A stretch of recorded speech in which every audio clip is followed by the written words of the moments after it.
Are you leveraging with 1031 or what they were talking about with that last thing? No, I've never used a 1031.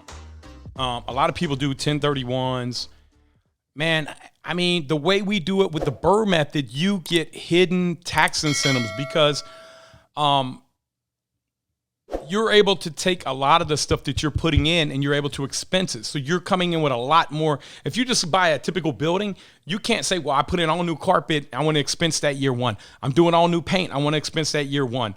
I'm doing, you got your accelerated depreciation that you can take advantage of, which will be phasing out by 2023. But I've never done a 1031 and bought over 100 million in real estate. Now, a lot of my buddies do, man, and they do very well. But I've just never seen the need to do that because there's other ways that you can shelter paying taxes if you're a real estate professional. I am looking forward to the course. I am doing okay now, but not as fast as I want. Looking forward to learning as much as possible from you. Man, that's great, man. That's what I'm here for, man. I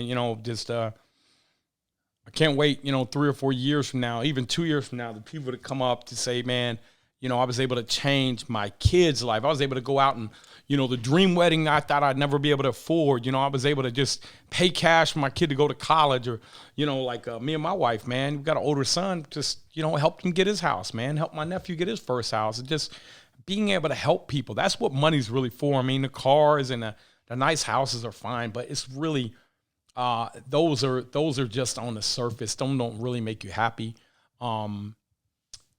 In a way, I think even giving too much to your kids, like my kids maybe have a little too much.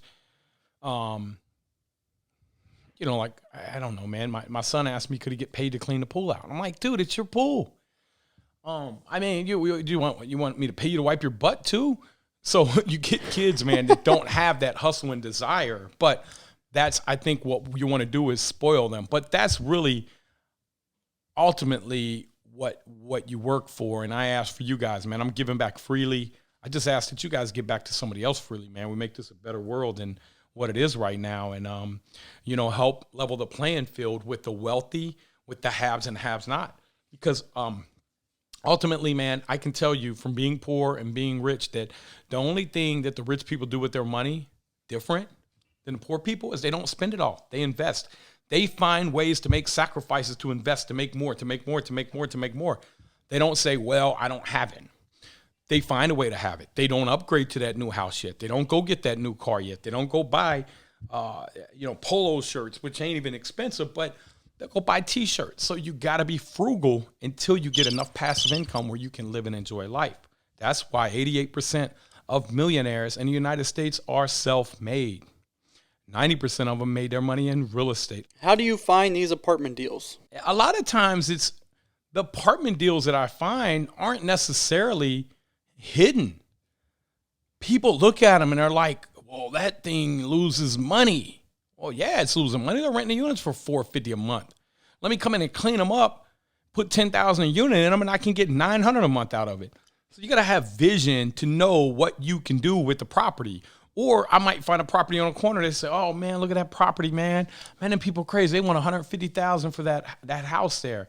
And I'll say, oh, man, hold on, man. It's $150 for that house. The one behind it I get for $100. The one over there I can get for $100. That's $350.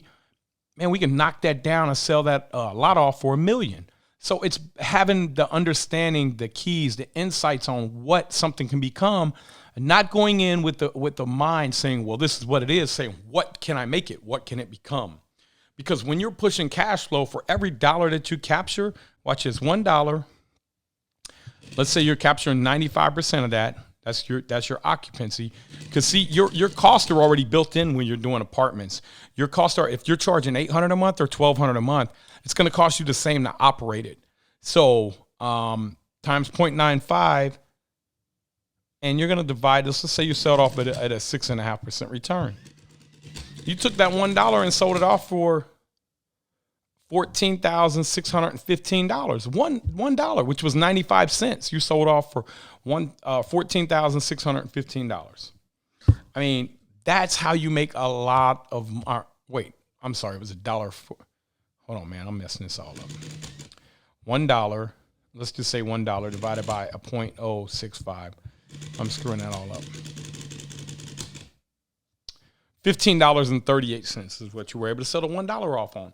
So it seems like a Ponzi scheme, but once you learn how money works, which is what we're going to show you how money works. Yes, money works a certain way, whether you like it or not. It's going to work that way.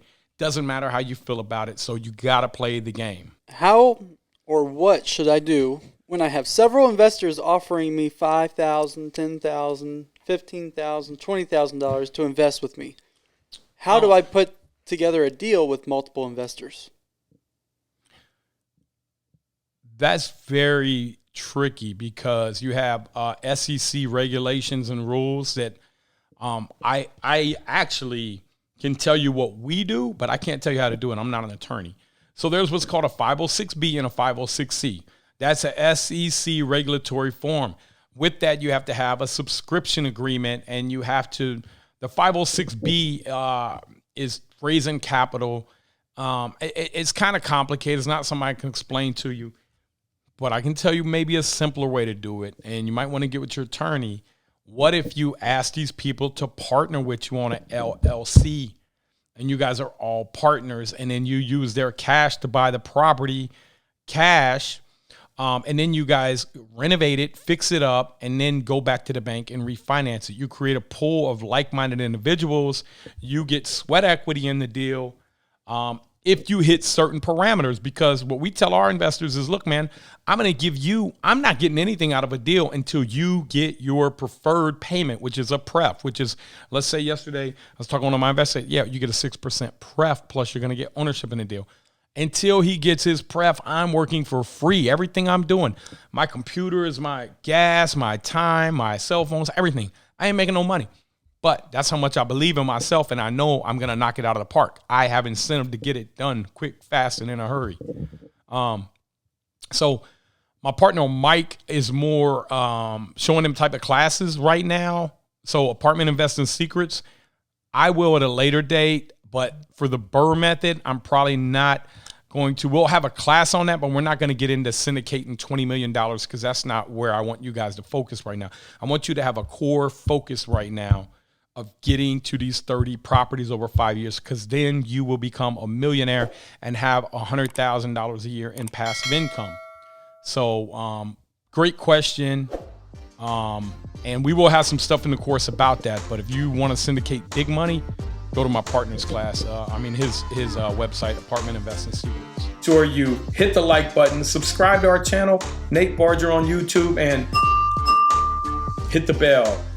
And you'll be notified on any new videos that come out.